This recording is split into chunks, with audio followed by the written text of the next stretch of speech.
Hello and welcome to the Celeste Stein Show. I'm your host, Dr. Celeste Stein, and I invite you to like, share, and subscribe to my channels on bbsradio.com and my YouTube channel for the Celeste Stein Show. Today, I am super excited to welcome a guest who, like me, has a passion for all things communication. Lisa Mitchell is a certified forensics interviewer who works with Fortune 500 companies and business leaders around the world, teaching people reading skills to help her clients increase profitability and close deals by having the upper hand in important settings. Lisa is a certified body language trainer, and her expertise in body language and nonverbal skills training can help executives communicate with confidence, negotiate with best results, and pack more power into their presence. Lisa, thank you so much for joining us and welcome to the show. Thank you so much for the invitation to come back and talk more, Celeste. I appreciate it. Yes, our second go round here, and you're just amazing. That's why we're having you back. A lot of things have changed since we spoke last time, and want to give some updates, get into a little AI and some of the changes we might see on the horizon. I wanted to begin by asking you, how did you find yourself delving off into this particular specialized niche of training around body language?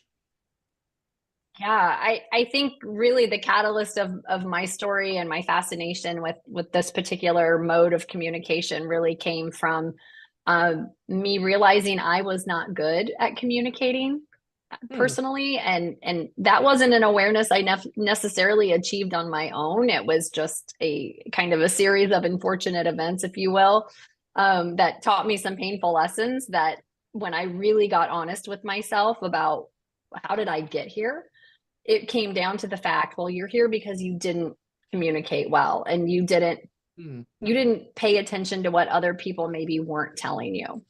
So for me, that was a big sign for me to really start learning some skills because it doesn't come naturally to me. Hmm. I'd like to think I was a good communicator naturally, but in retrospect, I really wasn't. And there's all sorts of reasons for that, not the least of which is kind of a recently discovered and diagnosed ADHD diagnosis. And Hmm. so that really helped make things make sense for me of why I have a hard time paying attention and why I interrupt people and why my mind is sometimes other places instead of focused on what people are saying. And so through all of these experiences, it really became pretty critical for me to find a better way to manage myself and to pay attention to other people in communications. And body language is one of the most accessible, really reliable ways that you can actually learn a set Hmm. of skills and then apply them in every conversation and interaction that you have every day. So it really lit me up to just feel empowered. Yeah. And I've really loved helping other people discover how that set of tools can elevate their communication as well. So I just keep falling down the rabbit hole, and there's always new things to learn and new ways to apply it. So it's really changed my life. Yeah, how interesting is that? I know similarly with me, I was very shy and introverted as a Mm. child. And I felt like I kind of was led to communications in terms of being a news reporter for 18 years.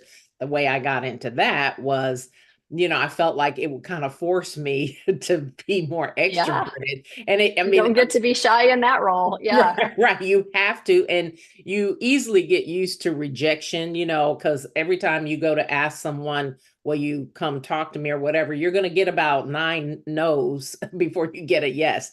And so it teaches you, I think, patience with yourself, patience with others, knowing that, it's okay if somebody says no or what have you, and you learn how to kind of get through some of those things. But that was sort of also my fascination with communications and learning about nonverbal communications and nonverbal cues. One of the questions I also wanted to ask you is, do you find that people are often unaware of the messages they are sending from a nonverbal standpoint?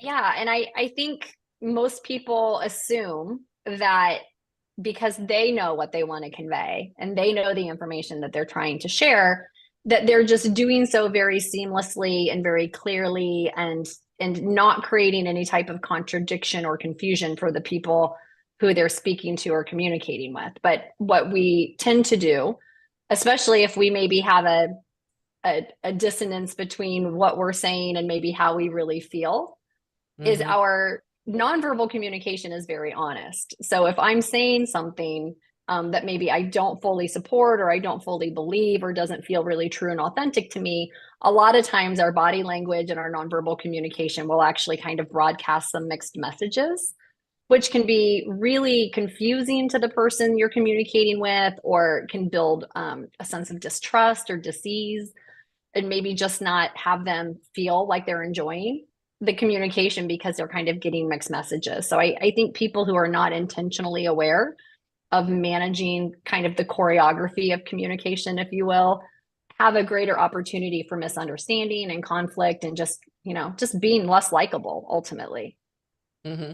One of the things I find interesting to do is not just with people like you who study body language, but I like to kind of watch online. I know you've done this before where, somebody is in a particular setting and they are sending nonverbal messages and then you sort of interpret it. I love that. Yeah, I wanted to give you a couple of examples and maybe talk through what you think may be going on in these different scenarios. Are love we it. good with Yeah, that? Yeah. sure. Yeah. All right. So the first one, let's say someone's being interviewed and they're being questioned, and you look over and they have their arms and their legs crossed. Does this mean anything? It's one of the rules with body language kind of decoding, if you will, is like looking at things like context, in cultural context, right? Looking Sure. at a series of behaviors. So there's kind of a series of filters, if you will, that help you get a more accurate read, because it's easy to say something is always negative or always positive, but there's a Sure. lot of nuance in there. So I just, want to call that out first, so Perfect. people aren't reading things incorrectly, right? Historically, though, when we do see it, and in the context of an interview, it would be safe to assume that the person is feeling maybe a little anxious, a little nervous, maybe trying to manage some of their behaviors that broadcast that nervousness or discomfort so they give a good impression. So a lot of times people will cross arms, cross legs, kind of get a little bit tighter with how much space they're taking up, as a way to manage or control or try to eliminate some of that leakage, while also intrinsically feeling a little bit more protected, a little bit more safe. And they could be withholding information too, right? So sometimes our body language will try to help us hold things in that we don't want to accidentally say, or don't actually accidentally want to reveal. So there's a number of things going on, but in that context, I would say it's probably to offer some sort of security, or manage anxiousness by kind of keeping a tighter control on what your hands and feet are doing there. So there's less inadvertent confusion or disclosure going on. Right. Yeah. I've also read that if somebody is questioning you and you're answering that question, and then obviously unconsciously you fold your arms or cross your leg, it's kind of also sending a message that you're closed off a little bit to what the person is saying, and like you said, are sort of protective of what you might say next and that kind of thing. Yeah, it I can think it's definitely be a cue of discomfort. Yeah, like I'm right. trying to like secure myself, make myself feel safer. There's lots of kind of little self-soothing types of techniques that we'll do, really just not even with an awareness around it. Absolutely. So, and we're going to get into some of those things in a few minutes. We do unconsciously, and learning more about that and what that kind of can be in terms of good or bad in the workforce. So we'll Yeah. talk Oh, about yeah. that in a minute. Another example I wanted to use would be, let's say you're in an elevator with someone. Let's talk about relationships and things like that. You're in an enclosed space like an elevator with yourself and another person, and that person's feet they come in, it's the two of you, and they turn their body where their feet are facing you. Does that mean anything, or could it possibly mean something? Yeah, well, the common thinking is like the feet are our most honest part of our body because we manage them the least. And a lot of times in that context, our feet are kind of pointing towards where we want to go or what we're interested in or who we'd like to engage with. So in that case, excuse me, I'm learning how to use new AirPods. In that case, it really would probably indicate that that person has an interest in interacting with you or that they're open to interacting with you, which is like my biggest nightmare in an enclosed space or in an elevator in particular. It's like I don't want to talk to anybody in an elevator. It makes me feel really unsafe. Mhm. Most of the time, but that would indicate that maybe that person does have a higher level of comfort or is open to engaging or at least has put you on their radar as someone that they are paying attention to, which can be good or Absolutely. bad depending on, it can be a cue for safety and security and threat assessment as well. So Right, always good exactly. to know what somebody's intentions are towards you, especially when you're trapped in a steel box with them. Right. Pay attention. That's the thing. So many people are often on their cell phones that they're Mm. not even catching half of this stuff. I'm always just observing, so I tend to kind of pick up on it. But another one I have for you, in terms of like facial expressions. Let's say someone is on air and they make a particular facial expression with their eyebrows going up a lot. Could that mean something?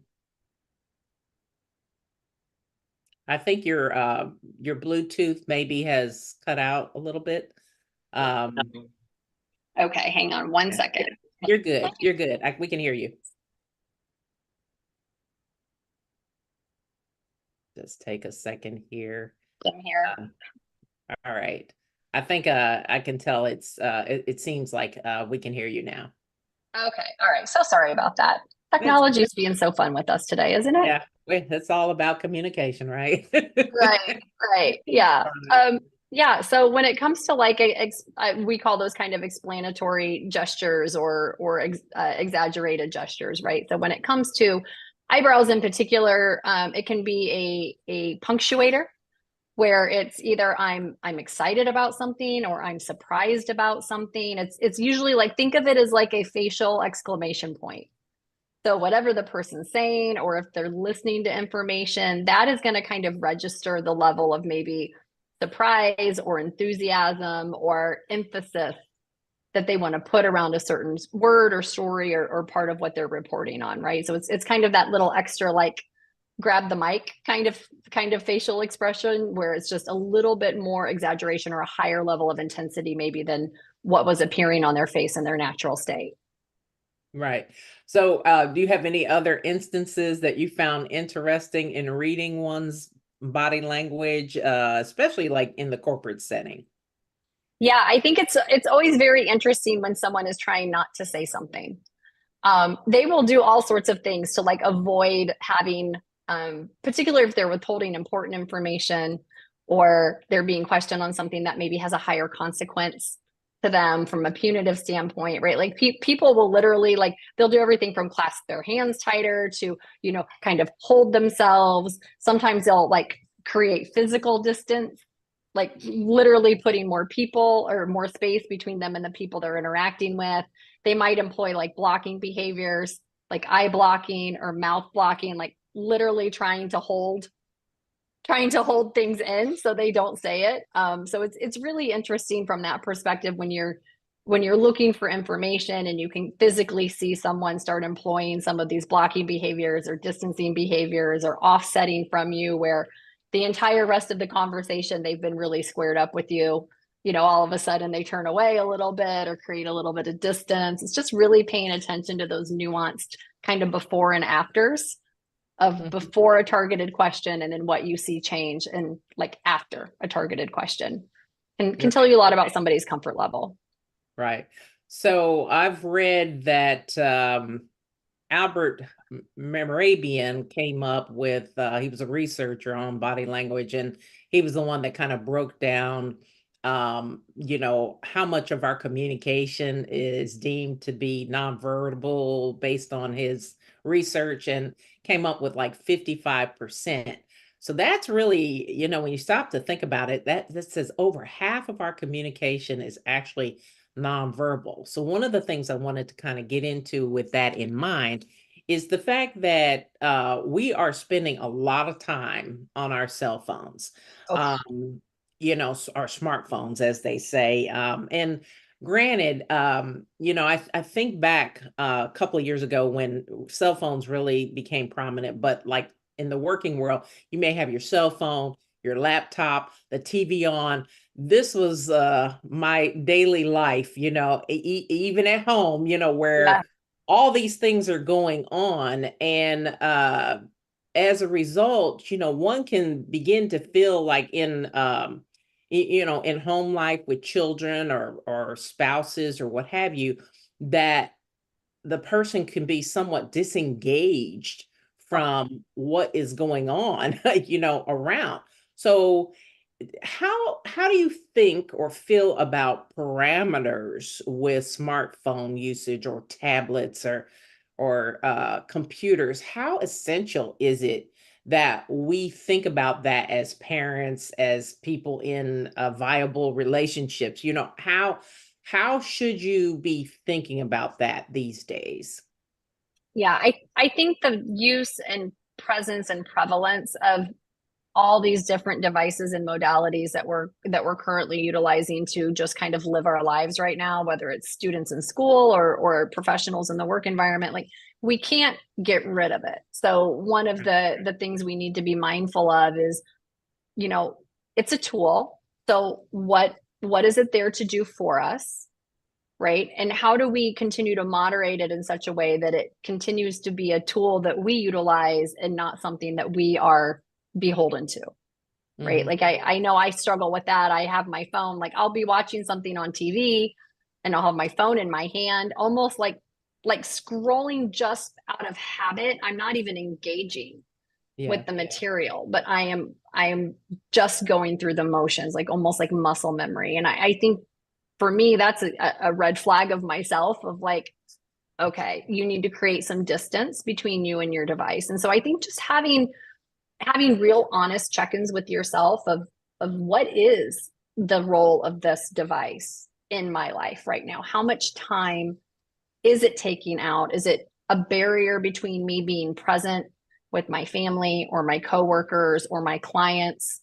Is it an enablement tool or is it a distraction? Is it adding value or detracting value? And I think it's hard to sometimes face, like it really is a big distraction. It really is. It's getting more time than my daughter Wow. based on screen time reports, like Yeah. Wow. that doesn't feel good Mm-mm. as a mom to confront yourself that like, okay, well, you are putting more of your time, attention, and eyeballs on a device with people you don't know than you are connecting in real time and being present for the human that you love who's sitting right beside you, right? So in our house, we've started doing some like screen-free times, right? We try to leave, like if we're upstairs connecting and chatting, like we try to leave devices downstairs, right? Mm. We try to just like my she gets frustrated with me because I'm, distracted and ADHD and I don't remember stuff very well.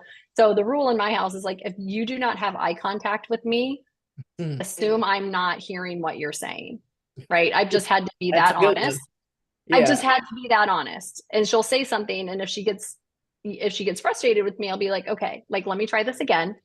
You have like I'm looking at you, you have my full attention.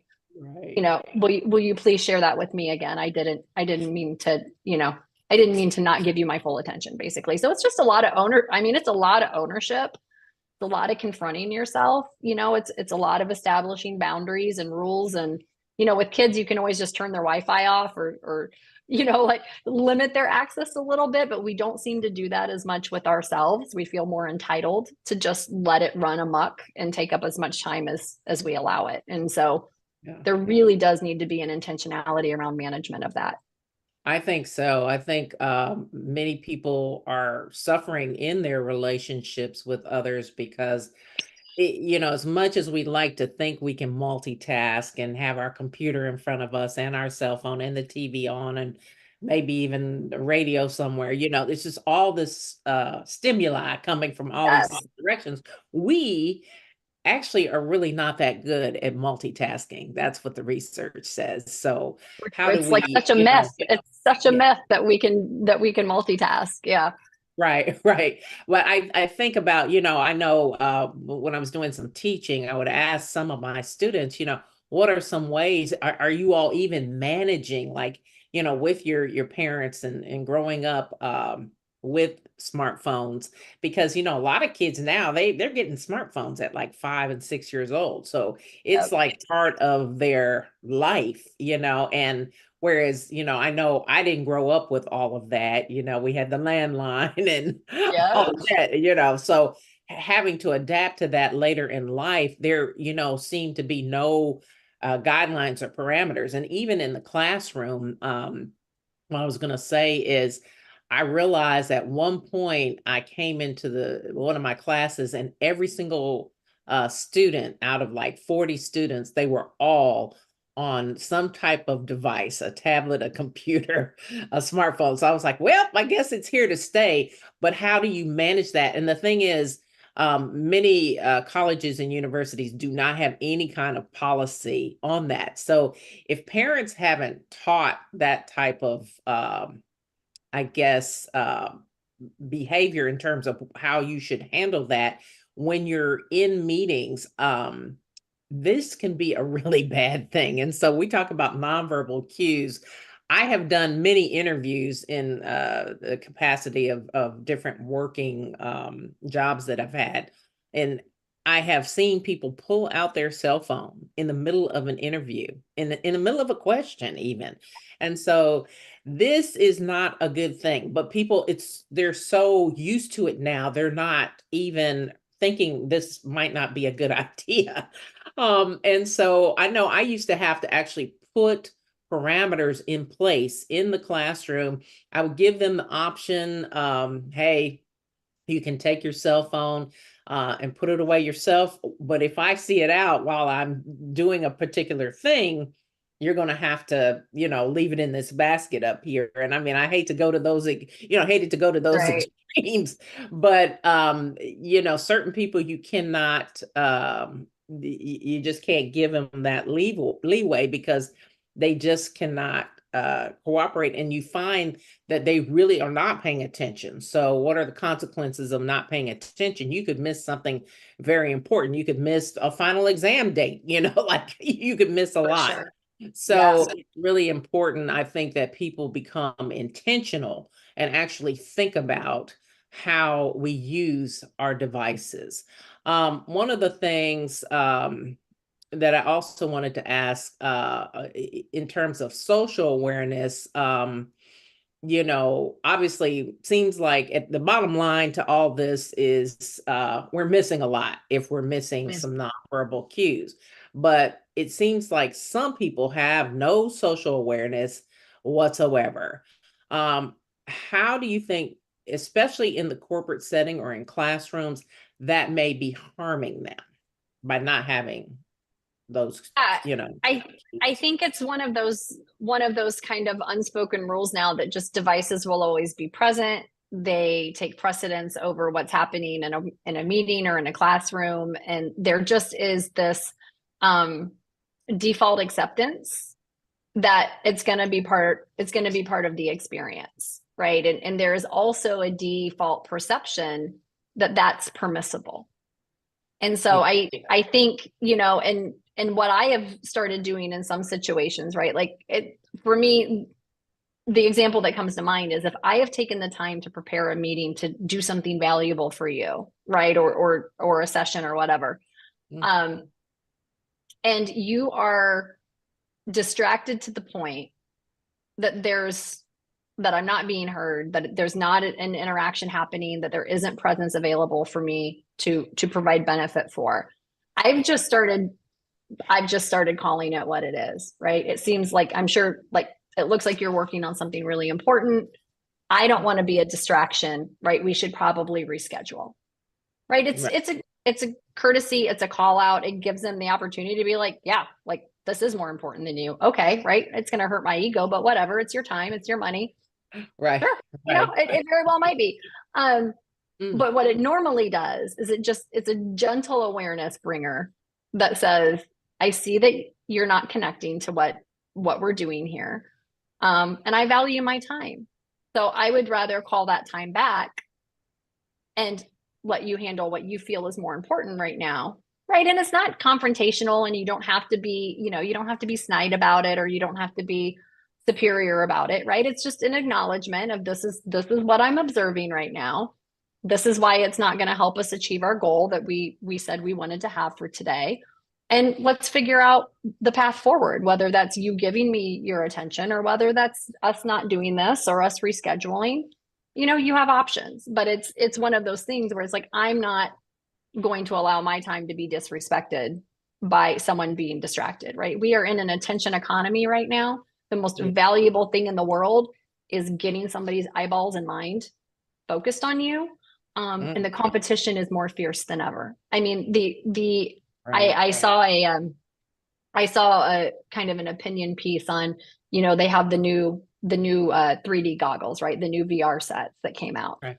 And the the point that was raised that I had not even thought about before was like, there is nothing more valuable than eyeballs and attention.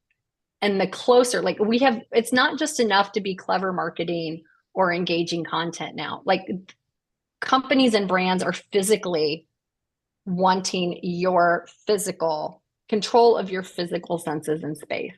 Mm, Right. And then the point was raised, okay, so you're looking through these goggles or this VR headset, and it's augmented reality. So you think you're seeing what's real, but what's to stop a brand that says, when you're looking at someone else's advertisement, we're going to overlay our marketing material on that advertisement, because we are now sitting at your eyeball level.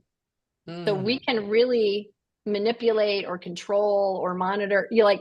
We are your point of contact now, and we have the ability to edit that or change that or control that, right? Right. Like, to me, I had never thought of it in that way before. Mm, And I was like, boy, we really are giving other people, other entities, the ability to just shift our reality in very tangible. right. Yeah, you have deep fake technology, man, I've seen some things that are just mind-blowing in terms of using other people's voices and, especially celebrities and things like that. It is just absolutely insane with some of the things that I'm seeing coming down the pike. I actually took some time, to study some of that overseas and seeing what other countries are doing. And so it's really important that I think from a media ecology standpoint that people become a lot more educated when it comes to making sure that they understand these things and know that they know enough so that they can properly vet what is real and what is not. That's what it's always been about. And when I think back to my days as a journalist, I remember the paper that I wrote to get into Northwestern for grad school was dealing with how do you actually get at the truth, and we talked about bias and the fact that you wanted to make sure you told both sides of a story because obviously there are always two sides to a story. So, in hearing everything, that's kind of how you actually get at the truth. But let's talk a little bit about unconscious bias from that perspective. We all, that paper I wrote said, we all come to the table with some type of bias. So let's talk about unconscious bias. What is it? And why is it important for people to know they have it? Yeah, I think the kind of the fundamental important thing about the concept of unconscious bias is that it's not something we need to feel judgment or shame around.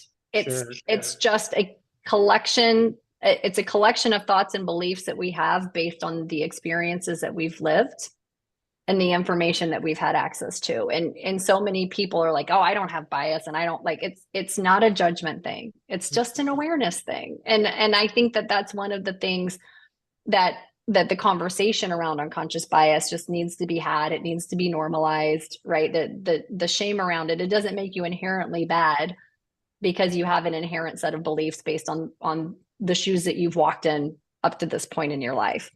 But what gets challenging about it is when we start making decisions based on unconscious bias, or we don't have the ability to even challenge our own.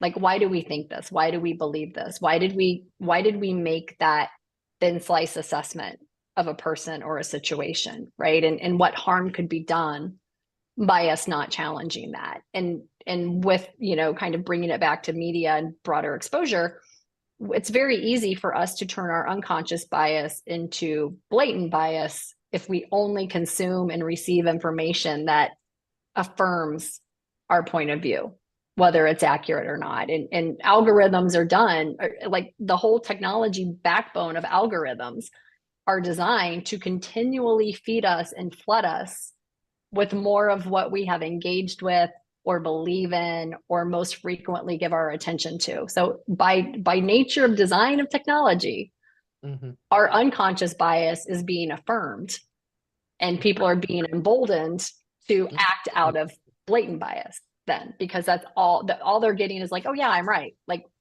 yeah, this feels right. This feels true. I'm right. And then the ego gets involved and they hang on to things that aren't right because it feels good and they feel smart. And then it just creates a really kind of toxic and dangerous environment.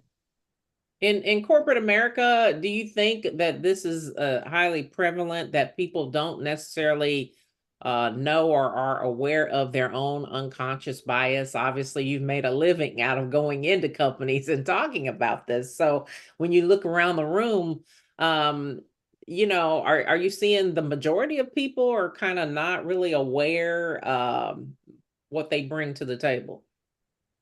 I think there is kind of a general, I guess, kind of acceptance or assumption around, oh no, like, well, I treat everybody equally, or I see everybody the same, or like my decisions aren't impacted by anything other than objective data, right? Because that feels good to say, and we'd all like to believe that our filters are so strong and we're so, data driven in our decision making that it could never be influenced by something as silly or untalked about as unconscious bias. But the matter of the fact is, right, when you look at how decisions are made and the way organizations are formed, is that it does play a role. And so I think just encouraging people to have the awareness around it, to understand the implications of it, and create a culture where it's okay to talk about ideas like this, or things that we're not comfortable with, or maybe our own personal views that don't feel great to say out loud. Right? It's okay to own those and get more education around it and find ways to be collaborative around solutions that kind of balance out some of that inherent risk that really can show up if it's left as an unspoken element in a lot of environments. So it bears having attention and understanding around it, and can really, really help shift the culture for the better in an organization if they do just embrace the impact that it has. Can you give an example of unconscious bias that you've experienced when you've gone into certain companies? Yeah, I think, one, again, just to bring it back to some of what's been kind of shaping some of my opinions and some of my work lately is really kind of challenging the idea of this is what things should look like, right? And for a number of reasons. Usually it's and I have somebody close to me who's really been struggling on the job front, both as kind of a newer professional, very, very talented, very able to execute very well, but is neurodivergent, right? And so where things get tricky is when the way that he needs to have things explained to him, to process information, the number of questions that he asks, right, is different than some of his neurotypical coworkers. And then that is kind of seen as, well, not normal or not good, or there's a Mm. judgment against, like, oh, he doesn't fit in the culture here.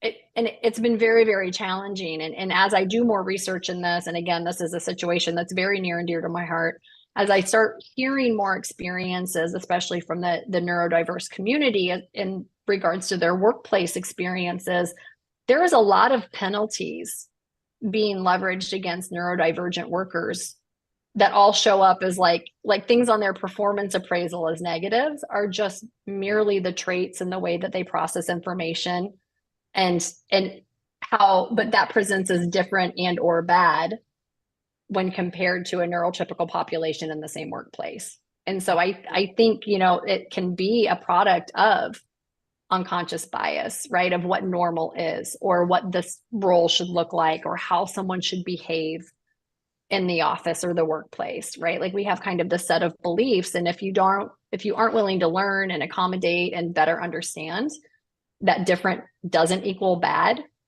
there are very real penalties being waged against people that are excellent workers and excellent benefits in the workplace Yeah. that are causing harm. Right. So yeah, I was wondering, if you thought it could be tied to a company's overall success or failure, if they don't address unconscious bias. Yeah, you're losing key talent. People who are on the receiving end of negative consequences of unchecked unconscious bias are are leaving or being put out of their roles. And that is a huge, very productive and talented work base that your company is no longer going to have access to if you don't take steps to identify it, remedy it, put tools around it, create understanding around it, and really create a culture where people can thrive regardless of how they process information, or what type of accommodations they may need to really excel and do their job well. hmm I know a lot of companies are getting rid of their whole DEI departments. We're hearing a lot about that since affirmative action has gone away. What do you think about that in terms of also corporate environment's overall success? It's not the right decision. Like we cannot ignore the fact that the life experiences of the people in most workplaces, if you have any type of diverse workforce, and not just demographically diverse, but socioeconomically diverse, and levels of education, just all sorts of levels, we cannot deny that there are differences in those experiences. And we also cannot deny that you have a whole person with all their lived experiences and all their challenges and all their different viewpoints showing up into our workplace, and then being expected to be collaborative and productive, Right, right? And people can only perform their best if they feel fully seen mm, and fully heard and fully validated, right. right? I And mean, there that has involves a intention, lot. right? Yeah. I mean, that involves understanding one's culture, where someone's coming from, their perspective, their point of view. It's not like I call it cookie cutter where, everyone should think and be the same. I mean, you miss so many things if you don't have a broad perspective of where that person is coming from. You just won't be able to understand them. And so this, I mean, but aren't some of the best ideas born out of, cultural differences, understanding, and what have you. So even like in advertising, you think about learning about your audience, the demographic, and, targeting certain people for certain products and things like that. I mean, if you study all that, how important is it to have that understanding? But some people just don't. And I mean, I think it definitely cuts off a lot of knowledge, if you will, a lot of understanding, and being able to kind of get to that next level with whatever it is that you're, trying to ascertain or get to. One of the things I wanted to also talk about, like I know a lot of companies, Lisa, are using um, this technology with the algorithms to weed resumes, Mhm. in terms of, before the person even gets an interview, um, they're weeded out. Well, there sometimes this can be deemed as discriminatory towards women, towards minorities. Um, it could be age, Ages. Yep. all of this. So that, it really seems to me could mean that companies are no longer getting the best workers. And I'm hearing, I don't know about you, but I'm hearing a lot of companies are becoming really soft on a lot of things that they were not in the past because they're afraid they're going to lose workers. Are you seeing that? Yeah. Yeah, I am. I think, there's a fine line between technology enabling efficiency and technology creating problems, right? And some of it is how are you using it in conjunction with your human elements, your human capital, the people who are experts, right? Technology, as of now, most technology is not capable of empathy, right? Right. And empathy is a key ingredient when it comes to understanding someone's experience, when it comes to building trusting relationships, when it comes to um, really kind of having discernment around what elements outside of just traditional skills on a resume are really gonna increase the success of your business and your team and your existing employees. Like there are just some elements of specifically around talent acquisition that can be discounted if we rely too heavily on technology, right? And so I think that the caution with all of the employment of technology in these roles is you cannot, there is not a technology that exists today, at least that I know of publicly, Mhm. that is able to bring that element of empathy that's really needed for psychological safety and trust in organizations and in hiring and in education. Like it's just not there yet. It can filter based on a set of parameters, but then there needs to be someone saying, are these the most important parameters? And are Right. they inclusive enough to allow us to connect and to see and be aware of the people that are going to make the biggest, most positive impact in our organization? Yeah. So it can't be just technology. There has to be the empathetic, discerning human element, in my opinion, Hmm. if you're going to have a successful organization. Yeah. I just don't think though that that is going to stop us from losing a lot of good people when we talk about artificial intelligence.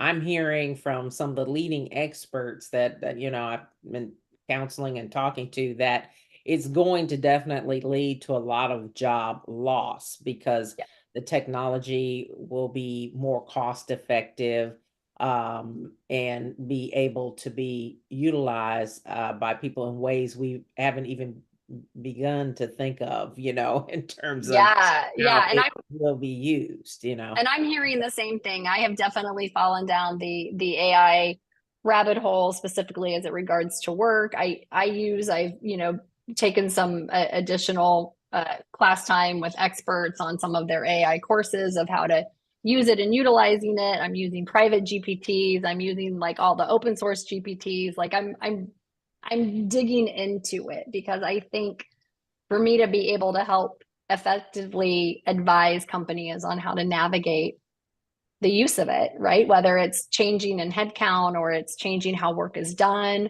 Hmm. or operating models, right? Like there's going to be a lot of implications when this technology really gains full steam, and it's going to happen very, very quickly. So Yes. I think it's really having an understanding of exactly what it is and Hmm. more importantly, how it works, right? Like, Right. what are the drivers? It's not just functionality and efficiency. Like, there's a whole logic, there's a whole kind of personality built into each GPT based on what function it's performing, and it's really understanding. Okay, how do we leverage this for efficiency Hmm. while also still utilizing the best of our human capital in the organization? So there will be a lot of re-engineering of jobs and roles and what's needed in partnership with technology in the organizations. But there's no doubt It will disrupt in ways we can't even figure out yet. Right. What would you say to those people who want to remain viable, who know nothing about AI at this point? I mean, I'm already using it a lot on the public relations front. I mean, it can Hmm. catch mistakes, the stuff that, might take people hours to have written or whatever, they can kick it out in like a minute, So, I think we're going to see some changes there, and we're going to see some positive effects. But what would you say to the people who are like, all right, what's going on with this whole AI thing, and how can I kind of best prepare myself for what's coming?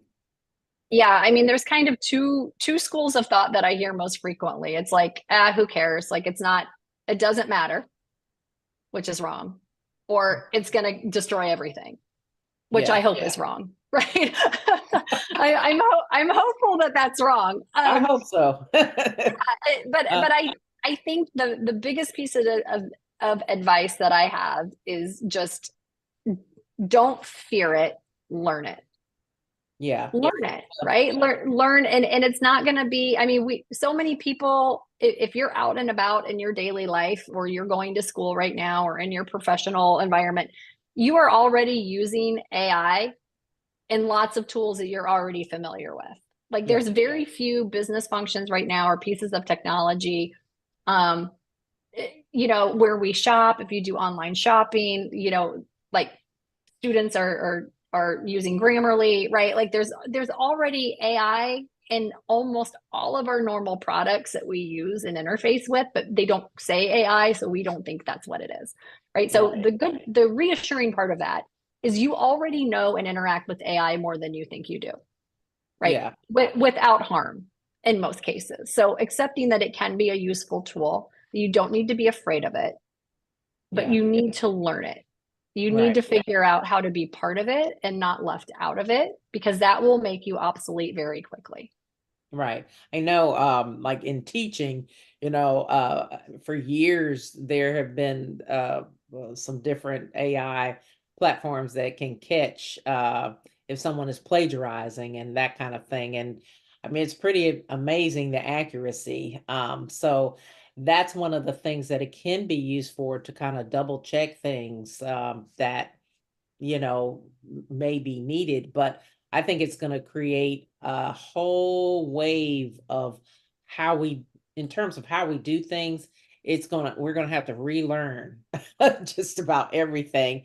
And I know Yeah. some people may think certain people are set in their ways, but I think this is it's almost like the Industrial Revolution. It's just It we're is. about to start moving down a rabbit hole that is going to be like nothing we have ever seen before. And then when we combine that with like augmented reality and things like that, oh my gosh, it Yeah. can be used in good ways. Like some of the studies, when I was working on my PhD, looking places overseas and just seeing some of the things that are happening already in other countries.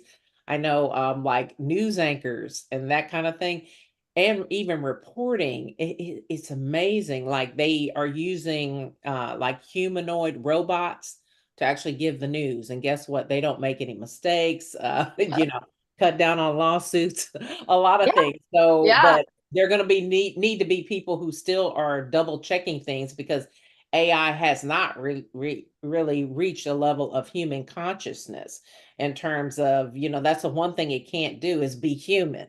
So Yes. think about that. How do we capitalize on that fact that it's not us, it's not human? So what makes you different and human? So those are ways in which I think we can use um, AI in that way. Um, Yeah. I agree. Just one more thought on AI is I think it's more important than ever to really deploy the skill of discernment, and I don't want to say suspicion, right? But you need to be asking yourself now more than ever, if I see something, I hear something, is it true and is it real? Right. mm, And because we Yeah. are living in the age of like, we're all going to be like, gaslighting is going to be status quo, right? Because now we have a whole new set of tools to make people question their own reality.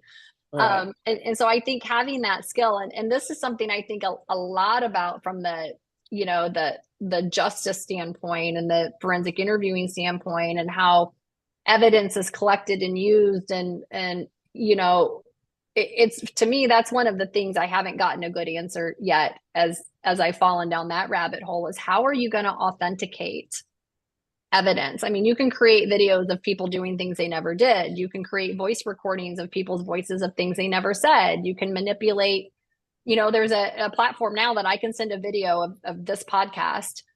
I feed it into the system. They make an AI of me, and then they can create videos of me off any script where I look and sound and animate exactly like I'm doing here in real time with you, right? Like that exists today. And Right. all it takes is somebody writing a script of me saying something offensive or inflammatory, and then I'm canceled, right? And so this discernment, this kind of authentication of, because people are like, well, I saw it, it must be real, or I heard it, it must be real. But that, like, we can't do that anymore. We can't default to really even Right. trusting our own experience with media anymore. And to me, from a justice standpoint and a legal standpoint, if you put a deep fake video of me committing a crime in front of a jury of my peers, Mm. are they going to have that discernment? Mm. Well, I saw it, I heard it, it's you.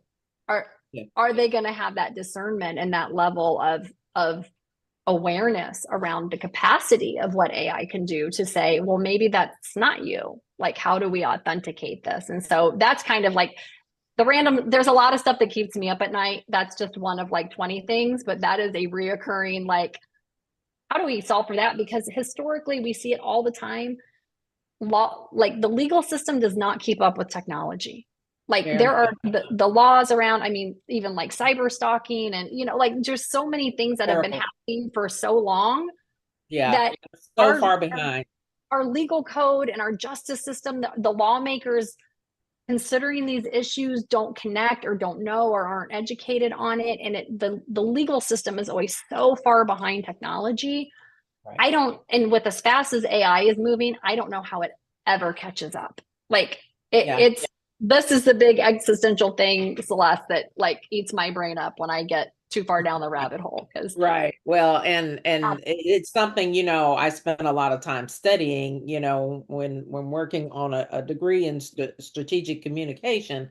I mean, we looked at all of these things from when you think about how this might impact us. The fact is that there are no laws on the books for AI just mm-hmm. yet. It's going to come about as people sue, like, it's kind of starting to happen in the music industry where Yeah, someone's taking, I mean, I'm turning on YouTube and I see, Justin Bieber or Michael Jackson video that is totally like a deep fake, and it's a yeah, song that's being created by AI. Like, who benefits from that? I mean, or yeah. what about the intellectual property? I mean, all that stuff as we knew it has changed. It's going to change. And what does this mean? Who will own the rights to that? Because it's the person's image, it's their likeness. And until somebody actually files a lawsuit to Right, that extent, I mean, it's just gonna happen, and right. that's crazy, that no one took the time before releasing all this stuff to say, hey, we might want to think about what laws the legislators, they're not even thinking about it. It's not even on the radar, but there definitely needs to be some laws on the books as it stands now to deal with some of this stuff that's going to come. It's not a matter of if and when. I mean, it's not a matter of if, it's when. And So it's already happening to like, we're not talking just celebrities and influencers and people that are quote unquote public figures in the public domain. We're talking about normal everyday people who are having their images and voices cloned, that are them running scams on their family members, and that people are using that material to run scams, to exploit. um and any good tool will eventually be weaponized by people with bad intentions. If it wasn't created to do harm in the first place, somebody will figure out how to use it to do harm. It's just people suck sometimes, and there's always like There's Yeah. always people that are going to figure out how to weaponize something that was originally created for good intentions. It's just that's how technology rolls. I don't know a single product that hasn't fallen victim to someone using it for nefarious and unintended purposes. But then it becomes like the burden of the victims to have to figure out a way to fight this, to create some sort of case law, to create some sort of precedent somewhere that then can be used to help other victims, right? But it's just it moves so slow in comparison to how quickly the nefarious things are created. It's Right, right. Because the issue is, especially here in the United States, other countries are way ahead of us, way, way ahead, from what I've seen in many cases. And so there's just not even an awareness of what is about to take place. And I don't know if you. what's already here. Like that's the thing. Like I had in one of my AI training sessions with this expert that I work with. He like there's like this whole interface where it's open source. Anybody can create a GPT that does anything. And when I tell you they have created a GPT that does anything, Mm. it's out there. Like videos and audios and just Oh yeah, the I've deepest, seen it. darkest, most terrible things you can think of are just readily available, waiting for anybody to pick them up and run. And to me, it's like, I don't know. I don't know how we catch up. We can't get Right. ahead of it. It's already done. But Yeah, how do we catch up it's now? done. I think back to when I went to, journalism school. That's why, you had public figures and your private personae, it was to protect people. Yeah. And you had to go through a certain amount of training before you just put information on the air. Well, now everyone's acting as if they're a reporter in terms Yeah. of sharing information. Let me tell you about this. Every time you're watching TikTok or Instagram, everybody is peddling information, and you have no way of knowing if it's accurate or true. And then people go out and spout it back as if it is true. And Yeah. it's a lot of times the information is not. So, how many people actually take the time to go back and check something and see, hey, is this actually accurate? And you're just not Not seeing it. enough. So, yeah, Not not, enough. not nearly enough. So we know we're going to really have to keep an eye on this thing. And, really, I think it's going to come down to education and making sure that people are aware. And you're just not going to really be able to trust a lot of information, or it's going to be some law passed that certain things are going to be compared to, like, maybe a spoof or parody, and it's going to be in that category, and then other things will be deemed as news, like this is something that you can rely on as it's been verified, checked, and is legitimate news. And I think Maybe, it's going maybe to have to be AI a will be line. able to start doing that for us, right? Yeah, maybe. Yeah, good point. Coded. Right? Then you have the who coded the AI and what are their ethics and their opinions, right? Like there's all sorts Uh, of cases coming out around what information is being suppressed versus elevated when AI is involved. And I mean, there's bias in technology. There always has been, right? There So always has been, because it's learning based on off of what is precedent at the moment. And that may be totally off and that may be totally wrong, yep, exactly that. Yeah. So, a lot to think about, a lot to ponder in terms of what is coming down the pike. I really appreciate the time you have taken to share all this. You're always such a wealth of knowledge, and I so greatly appreciate all of your words of wisdom today. I want to tell people, if they want to find out more information, for all transparency, Lisa is one of the speakers on our speakers bureau at Bishop Stein and Associates Public Relations Incorporated. And you can certainly visit our website at bsaprinc.com to book her for speaking engagements. I hope you guys will remember to like, share, and subscribe to my YouTube channel and my channel here on bbsradio.com. Lisa, again, it's been a pleasure. Thanks, and I'll see everybody in 2 weeks for our next live radio show. Thank you so much for watching. We'll see you next time.